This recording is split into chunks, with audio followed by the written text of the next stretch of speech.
The Chicago Bulls have made it through one of the toughest schedules. No, not one of the toughest schedule to start the NBA season, and they still sit above 500 at 6-4. What's coming up next for the Chicago Bulls? How can they weather the next storm that's coming? We're going to talk about all that and more on today's Locked On Bulls.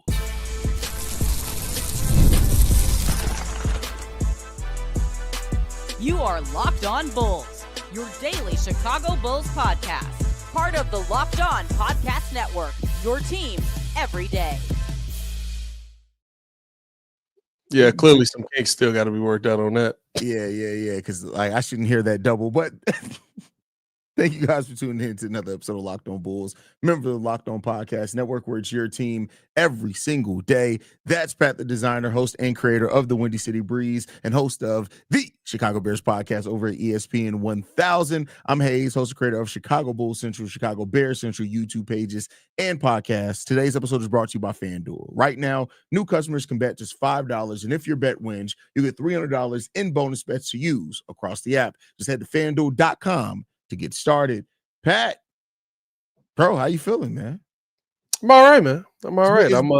It's been like 5 days since we've done this together, bro. I know it's been a little while. We've been on the move. The Bulls keep losing, and new studios coming eventually. So I'm all right. I'm doing all right, man. I can't wait for everybody to see the new studio. You're giving me a glimpse of what it's planned to look like. So I can't wait till everybody gets to see it. Yeah, I got a lot of money to spend, unfortunately. But we're gonna get there. We're gonna get there. From somebody who has redone their whole entire the other set several times since me and you've been podcasting together, I know how expensive stuff could be. By the way, I got a new 12K camera coming in, but nonetheless, but with that, Pat, the Bulls have had the toughest schedule in the NBA to start off the season. They made it through that 6-4, and while we lost 3 games in a row, which has kind of left a bad taste in Bulls fans' mouth, Pat, the rest of the way, the Bulls have the easiest schedule, 30th in the strength of schedule rankings. And consider we've made it through this tough part of the schedule, 6-4, above 500, no Coby, no Zach Collins, 2 games without Io, 1 game without Josh Giddey. How are you feeling right now about where the Bulls 6-4 record and with where the rest of the season's going? I mean, listen, opportunity is there. I hate when people start putting out strength of schedule rankings this early on in the season. Listen, you still got to play a Miami Heat team in a group stage this coming Friday that is scoring the basketball at a very high clip. You got to play the Denver Nuggets in a couple of days. You got to play the Pistons tonight. Like it's. I'll say this: you got to play a Wizards team that has lost just about every game, but has lost almost every game by literally a last-second bucket. Like the strength of schedule, sure, is it a little bit easier there? You do got some smooth sailing at times in there, but you still got some tough teams that you got to play. And I think the Bulls can't worry about strength of schedule because you're not that team yet. Like, yes, I would love to say that we could go out there and we can handle all of these teams and we're going to be dominant like we were in the first 6 games, but you're truly not that team yet. You have to show up every night and play the same level of intensity because you don't have a superstar that can be the go-to guy just yet. You don't have that guy that when things get ugly, you can turn to and say, we're going to put the ball in your hands and just let you go to work. I would like to say that guy's Josh Giddey, but the last couple of second halves, Josh Giddey hasn't been able to score. Yeah. So those are the things where it's like it's going to be a different guy every night. It's going to be a different rotation every night, and you have to make sure that you're on your P's and Q's with everything because when you get to that fourth quarter, you want to make sure you're in a good position to keep the lead. Yeah, the fourth quarter collapses are it's not even just collapses. It's the fact that we get stops, but we have this period of time where we just can't score at all for 3. You remember this same thing used to happen with the Kirk Hinrich, Luol Deng, and Ben Gordon teams where they would just have these periods of times where they just could not score to save their lives, and it affected the team. And so I hope this team can avoid that because I think that is a big thing in this one. If they can avoid and eliminate that, like at least 2 out of these last 3 losses are probably wins if you could just avoid that part of it. So let's hope that that's something that they've been working on. They're going to have an extended period of time. You're getting some players back. All those things are good outlooks for you. And, we'll just see what the Bulls can improve on. But I love the point that you made in the sense that there is no easy games yet for the Bulls. There's just not that. Like, I don't care who you're facing off with. There's nothing easy. There's nothing slight. There's nothing any of that. You got to go out there and get it done. And hopefully the Bulls can do that more often this season. No, 100%. My dog was like walked in the room. Dogs be stupid. You ever see a dog walk in the room, somehow shut the door behind it? I didn't even know that was possible. Was it Coda? No, it was Lulu. And then immediately be like, I ain't really want to be in here. Yeah, they just want to be nosy and see what you're doing, bro. That's literally dogs are the nosiest creatures. They'll just be like, "Hey, what you doing in here? Oh, you ain't doing nothing. Let me out. Let me stop what you're doing and let me out right now." Like, why did you walk in here? I had the door closed. Anyway, but no, man, listen. It's to me, I think that where the Bulls are at right now, you're at a turning point. Hopefully getting Coby White back will help you be able to go out there and have somebody in that fourth quarter that you can go to. But when you go through those tough stretches, when you go through those lulls, right, it is good to know that the Bulls do have that defense that they can rely on. But to me, who's that guy that can go out there and get a bucket? And the one thing I said yesterday on the show, Hayes, is like, I think that I love Trey Jones. I love what he's brought to the team. I think that he is a phenomenal point of attack defender when he's got a matchup that he can really size up on. And I love his aggressiveness going to the paint. The fact that he won't shoot the three, I believe, is completely clogging up some of the driving lanes that are existing there that will change with Coby White out there. And I look back at that game versus the Spurs, and you look back at the game versus Cleveland. There's so many times where they're trying to get that drive and kick, Mm-hmm. but you're driving into three guys down in the paint because there's no reason to come out of the paint. And the whole goal is they have, you have Io cut in, go back around. You're trying to pull Wemby. You're trying to pull Evan Mobley out of that paint. Follow me, because now I'm going to kick it up here and try and get this open shot. That only works if I'm worried about somebody shooting a three. That's the part to me that if I get Coby White back in the lineup, I think it'll space things out more. I think it does change the game for Modest as well, because that's where he's able to thrive at, going to that bucket. And I think it changes the game for so many guys who are trying to get to the bucket and drive at a high clip. So it makes the offense easier, right? Like having a player that you have to guard like Coby, even when Coby is, I don't know if there are people that have legitimate concerns about Coby's streakiness, and I get that. But even the fact that when Coby is being streaky, you still have to guard him at the 3-point line, right? Like Trey Jones, there was a stat that came out, Pat, that like Trey Jones is one of the best players at attacking the rim like this season. And that's even compared to like centers and power forwards, but he just doesn't take that. We've seen several wide open threes. Coby's going to attack. I don't know if he attacks at the rate that Trey attacks, but then also you have to play him for the 3-point line. That's going to make easier shots for Modest and Isaac Okoro on those corner threes, especially with his ability to pass off drive. So it's the offense on paper is going to get easier. The defense, we'll see. Like I think this team is such built off effort defensively. We talked about that hybrid zone that we use, what keeps the help defense always close.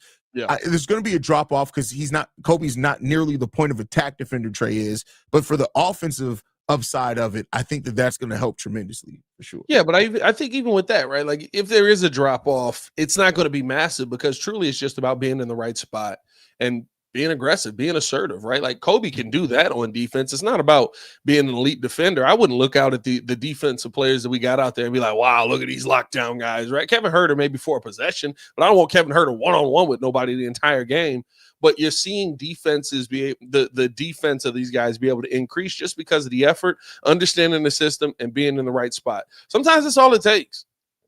Yeah, like true. It's not about playing your man. It's about playing the system the right way. And if you play the system the right way, all of a sudden you find out, hey, like we got a few we got a few I'm gonna say interceptions. Well, I guess you got a few intercepted passes. You're playing the passing lanes well. We're making things difficult for them. All I got to do is be 6'10" and stick my arm out, and the basketball's gonna come to me. It's kind of crazy. How did that happen? Like, it really is just, if they play the system the right way, I don't think there'll be as much drop off defensively as Bulls fans are expecting. The question is Coby going to play the system the same way as Trey Jones?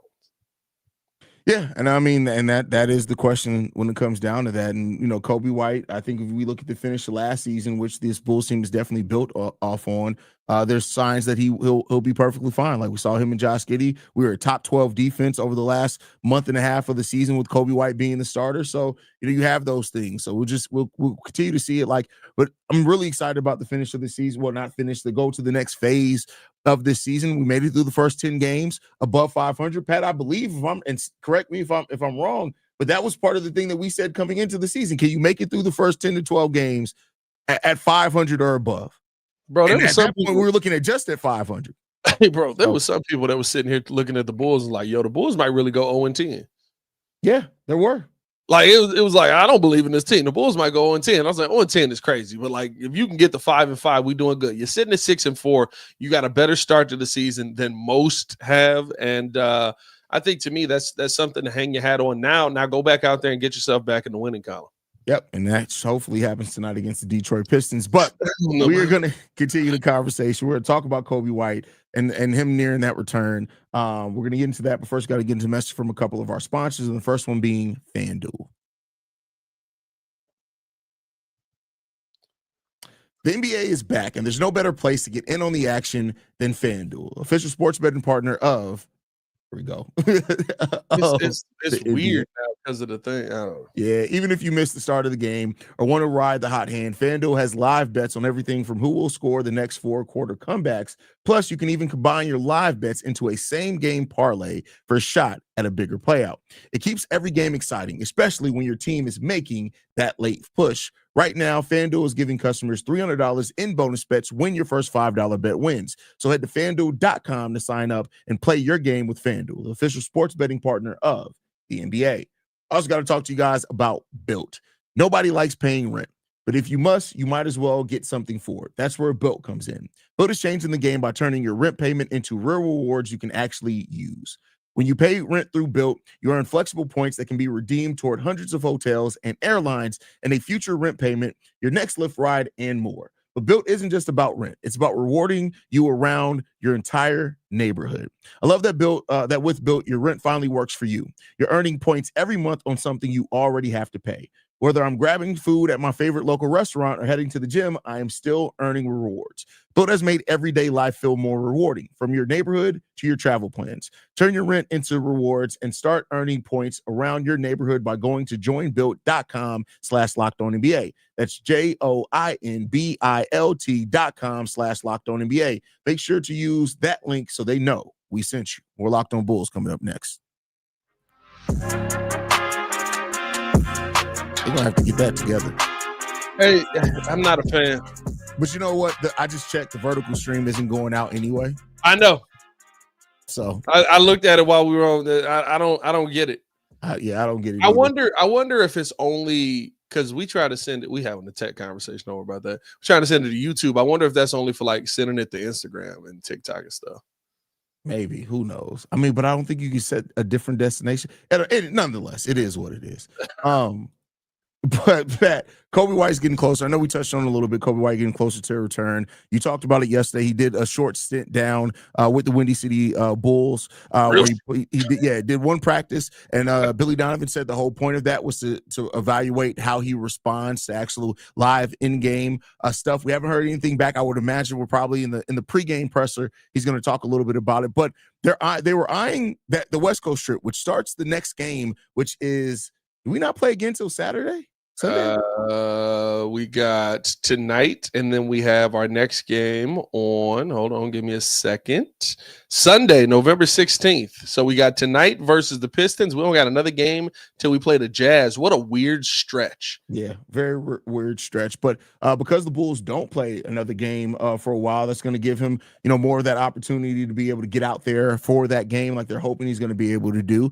So that's when they're eyeing his return. Is that Utah game? At least that's when they're eyeing to open it. But then we have a back-to-back between Utah and Denver. So we'll see which one of those games they pick for him to play in. But how you feeling about Coby White getting closer, getting back on the court? Listen, I talked about it yesterday. I feel like it's going to be good to have him, back out there because of how it's going to impact the offense, how it's going to create driving lanes, how it's going to open up that 45 cut for the Bulls. The things that teams have just said, okay, y'all, like, I feel like the Spurs game confirmed it. The Bulls are attacking the paint. That's their game plan this season. Like, no matter what, we're cutting to the paint. We're trying to get something down low. We're trying to be one of the best paint teams in the NBA, which makes sense. Listen, like, I would love for them to be a 45 3-pointers per game team, but we ain't shooting them that well consistent enough. Like, when it ain't falling, go to the paint. Logical. I like that. Good plan, Billy Donovan. But to me, having Coby White opens those things up. You need to have shooters on the floor, and you're going to now be able to throw a lineup out there that has a guy like P. Will, who's been knocking down that 3-ball off of the bench pretty well, a Kevin Huerter out there who seems to have found his stroke a little bit, and then Coby White in there. Like, now that's going to open things up for guys like Modest Buzelis if you have them within that lineup. I mean, you are correct, Pat. Usually finding your stroke does open things up a little bit more. Just saying, if you find your stroke the right way, find it from deep. You got to do it. But I love the fact that you're getting back another guy who's willing to shoot the ball and who can shoot the ball at a pretty good percentage. That's the other thing about Coby too, right? You're not adding somebody back who's a chucker. Listen, we got some chuckers in this league. Like, and normally I wouldn't say this about a guy, but we just. Hey, that sound bad, bro. We got some chuckers in this league. I just thought about that. Some chuckers in this league is I just thought about the slur. You're typing into the wrong ancestry. Yeah, we gonna roll that one back. You gotta say shot chuckers in this league. Jesus, that's crazy. Wow. Thank God to be black. That would be crazy, bro. You could have just got canceled, Pat. Bro, I would have got canceled immediately. Oh, sweet Jesus. Thank you for melanin. But we got some shot chuckers in this league. Hayes, did you see Cade Cunningham's 40-point game the other day? Bro, yeah, where he took like 45 shots, 42 points, something like that.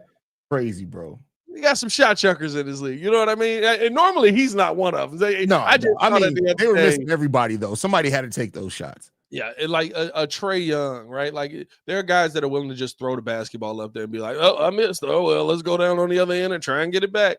Like, Coby White is incredibly efficient. We saw him get, I think he got 40 last year on 17 shots.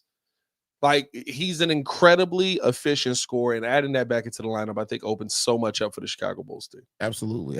You need Coby White out there. I'm excited to get him and Zach Collins back and just see what this team looks like with better balance. Like, Josh Giddey's been off to a great start, amazing start. Imagine having two guys out there that you got to play that could drop 20 on you, as well as what Vooch and Modest can do. Like, and I know a lot's been made about Isaac Okoro. His offense has come along more, I think, as the season goes on and he finds his rhythm. But like I said, the presence of Coby White is going to create more open looks for Modest and for Okoro. And we need his offense even less once Coby's back. But I think he's going to get better, more quality shots. If that makes sense, he just has to take them and make them. So, while the defense has been this thing, and like you said, the team is this team that wants to attack the paint, they want to get in rhythm, they want to get to the free throw line. Coby White helps with all those things, and getting him back there, I think we'll really see what the full potential of this offense really is this season.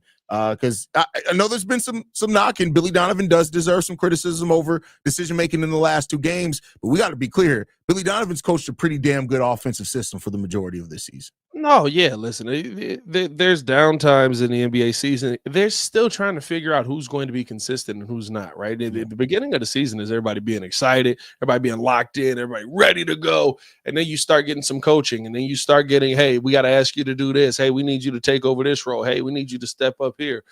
And everybody don't go down that path. You would love to think that everybody is 110% bought in on this team, but you don't know what Billy Donovan's going through on the back end of that. So, like, I think that Billy's doing a phenomenal job. Yes, you saw a little bit of a drop-off. Guess what? Teams figured you out. They did. They were like, the Bulls want to attack the paint. We're going to clog the paint as much as possible. Now, what's going to be your response to that? This is where you get to see what the true coaches are, right? The NBA season is chess. It's not just about a game. The season is chess. But this is what they like to do. This is how they want to do it. This is how we're going to stop it. When they stop that, okay, they stopped that. So now we need to go to this move and make this play and make this plan happen, because that's where you get set apart from coaches. Now, what we do know about Billy Donovan is, sometimes those moves are limited. Sometimes you just keep moving pawns forward. You know what I mean? It's just send them to their death. But we'll see what ends up happening. I am excited about I'll be honest with you. I'm excited about this next stretch of probably 15 games. Yeah. I think honestly, the end of December is going to be a really nice stretch. And, to end the calendar year, I think I really feel like looking at the schedule, especially because we got a really softer schedule in there about the middle of December. But then the end of December, that mug pick right back up, bro. I would not be surprised if those week and a half at the end of December, we have the toughest schedule in the NBA again, because that end of December schedule is hell, bro. Yeah, 100%. But the hope is that you're healthy for that one. And Yeah. to me, one of the biggest weaknesses that has been exploited for the Bulls is they have no answer for a too big lineup right now. Is there maybe a little bit of an answer in there with Jalen Smith and Zach Collins? Yeah, I mean, like that may be where you have to look for one of those answers, because tell you what, it ain't Vooch. I love Vooch, but Vooch be getting picked on. Why you picking on me? Why you picking on me? Man, we appreciate y'all for tuning in, showing love as always, man. Hit that like button, subscribe to the page, y'all. When we come back, we got to talk about Noa Essenge's first game. I ain't gonna lie to you, I was shocked. Based on some of the stuff I saw from Noah, I was shocked at what he put up in that first game. So we got to talk about that. I got a chance to watch that yesterday. But first, we do got to tell you guys all about Mint Mobile. If you're still overpaying for wireless, it's time to say yes to saying no. At Mint Mobile, their favorite word is no. No contracts, no monthly bills, no overages, no hidden fees, no BS. I say yes to making the switch to getting premium wireless for just $15 a month. Mint Mobile makes it simple. All plans coming with high-speed data and unlimited talk and text delivered on the nation's largest 5G network. You can even bring in your own phone and keep your same number and contacts. Ready to say yes to saying no? Make the switch at mintmobile.com/LockedOnNBA. That's mintmobile.com/LockedOnNBA. Upfront payment of $45 required, equivalent to $15 a month. Limited time new customer offer for first 3 months only. Speeds may slow above 35 gigabytes on unlimited plan. Taxes and fees are extra. See Mint Mobile for details. More Locked On Bulls coming up next.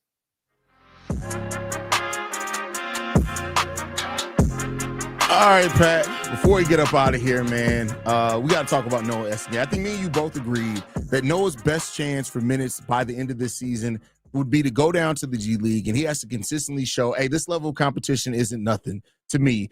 And he has to do that more than one game. I know Modest only played one game down in the G League, but Noa Essengue in his first G League game, 28 points, 8 rebounds, 1 assist, only 1 turnover, and they got to the free throw line 3 times. He was 2 of 6 from the 3-point line, which not really too worried about that. But like, if you outside the stat sheet, if you watch this game, you just saw a player Noa Essengue that was just like, all right, what y'all finna do? Yeah. No, what y'all finna do? 100%. I'll be honest with you, dog. It surprised me a little bit how well he played. I've told you, I've seen some of the clips and stuff from practice. He didn't look ready. He didn't look like, and maybe he's probably still not NBA ready, right? Like he more than likely, this is him going out there and being able to dominate versus G League players, where we know that step is a step lower, but it is good to see.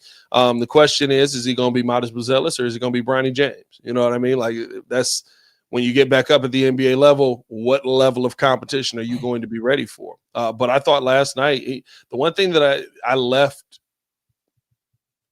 watching that game, the one thing I left saying was, wow, he looked smooth. It doesn't look like a very aggressive style of basketball. It doesn't look like a very powerful style of basketball, but it is an incredibly smooth style of basketball. I don't know how that's going to translate up at the NBA level when you're not 7'5", but it does have a little Wemby to it. I mean, I feel where you're coming from as far as like it's the style. I get where you're getting from, because finesse is the finesse. word, right? And he uses his height and that crazy standing reach of over 9 feet. He knows how to use that incredibly well. And he does have a quick, like, his first step was quicker than I gave him credit for. And I know we saw it in Summer League, but in Summer League, G League level competition, I always wonder, like, all right, how much of that's going to translate? But like, for what it's worth, this first game, he did what he needed to do. Him and Lachlan Albrecht, another one too. He's been killing it down in the G League as well. He's literally White Adamo, bro. It's crazy. Like, they just went out there and they were like, get another one, but change the color. I think his shot is a little bit more smoother than that. But I feel where you're getting with the comparison there. It's still very like it take him 4 steps to get that mug up there. Yeah. Oh, but listen, Adama shot the ball though. It looked like he was like, "Hey, did I just shoot that? Did that happen?" Bro, Adama shot the ball like a transformer, bro. like he's like Autobots roll out. Ooh, ooh. Listen, it's good to see. You never know what the G League numbers are going to pan out to be. But I will say this: it feels good that he didn't look like he was supposed to be there. Yeah. That's the big takeaway for me from it, honestly, is, when you look at, so many guys, like, I mean, when Marco went down, it was like, Marco's supposed to be in this G League right now, right? Like when you sent Modest down there, it didn't feel like he was supposed to be in the G League. When Dalen Terry went down there, it was like, I mean, he got 10 assists. I mean, listen, now looking back on it, Dalen was just feeding Adamo, bro. Like, he was just like, that's all it was, bro. Yeah. He was just feeding Adamo. He was like, bet. But overall, like, this is just a step in the process for Noah. We'll see what it means. As of right now, I don't want anybody to expect to be like, oh my God, he's gonna get called up soon. No, he's not. He's not. Now, if he does this for the full first month of the G League season, maybe you do see the moment. But I'll say this: if Zach Collins and Jalen Smith are both playing good and back up, you're not seeing Noa Essengue at all this season. I wonder if it'll be like because listen, the Bulls want he's a lottery pick. The Bulls want him to be a part of this team. I wonder if it'll be like Dalen. Remember how Dalen would like play G League games when he was at home, and then when they would go on big road trips, they would take Dalen with them so he could be a part of the team and be a part of the unit and get to know the guys. But then he come back home and he'd be like, all right, get back down there to Windy City. Yep, I'll see you down there at the arena. You don't get to walk into UC. Not yet, buddy. So I wonder if they're going to do some stuff like that with him once he gets comfortable there. But like I said, it's good to see that he didn't look like he belonged in the NBA G League. And hopefully that continues. And, at a certain point, we're like, all right, he's just putting up 30 on dudes that he's better than. Bring him back. Exactly. But then again, we saw Adama dropping 2012 and like 3 blocks on G League. And Billy looked at him like, I have no idea who you are. Bro, he thought Adama was a tall ball boy, bro. I'm telling you, bro. Like when did we get the African kid for the towels? I don't remember getting the African kid for the towels. That's Adama Sanogo. Oh, I was wondering why he was so tall. Bro. But the funny thing about Adama was he also did it at the NBA level. Billy just hated him. But you would think Adama would have been perfect. Naturally small ball center who's tough and can get rebounds. Bro, like Adama literally had what was it, a 20-20 game when he bro. It's crazy, bro. Crazy. Bro, Adama got in for 7 minutes, had 10 points, 10 rebounds. I was like, just play him. Play him. It makes no sense at this point. Crazy. Anything left before we get out of here, bro? That's crazy. Hey, man, follow us on everything at Locked On Bulls. You follow me on everything at Pat the Designer. Appreciate y'all for tuning in and showing love. As always, hit that like button, subscribe to the page, leave a 5-star review. Y'all know I think I may have figured it out.